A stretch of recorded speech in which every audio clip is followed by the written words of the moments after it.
अस्सलाम वालेकुम। आज हमने बनाई है चने की दाल, जिसके साथ हमने सर्व किए थे चावल। जिसके लिए हमने सबसे पहले 1 कप ऑयल में 1 कप बारीक कटी हुई प्याज चॉप्ड।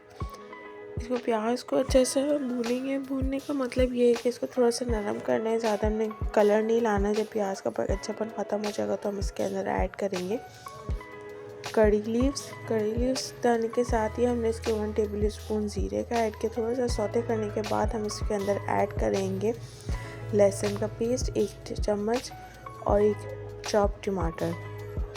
थोड़ा सा लहसुन के साथ इसकी भुनाई करेंगे और उसके बाद हम इसके अंदर ऐड करेंगे स्पाइसेस में हमारे पास है गरम मसाला 1 टीस्पून, नमक 1 टीस्पून, 2 टीस्पून पिसी हुई लाल मिर्च, 1 टीस्पून हल्दी। मसाले को थोड़ा सा अच्छा सा भूनेंगे और 2 घूंट पानी डालेंगे, हरी मिर्चें डालेंगे और साथ ही हम इसके अंदर ऐड करेंगे चने की दाल जो 20 से 25 मिनट भीगी हुई थी।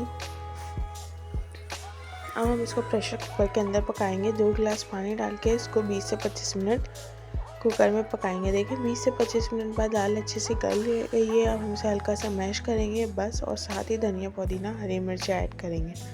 अब हम इसका ज़बरदस्त सा बघार लगाएंगे। बघार में हमारे पास है 1 प्याज घी में बघार लगाया है, धनिया, हरी मिर्चें, कड़ी पत्ता, ये सब चीज़ें डाल के इसका ज़बरदस्त सा बघार लगाएंगे। वीडियो अच्छी लगी तो लाइक करें, शेयर करें और कमेंट में ज़रूर बताएंगे आपको वीडियो कैसी लगी।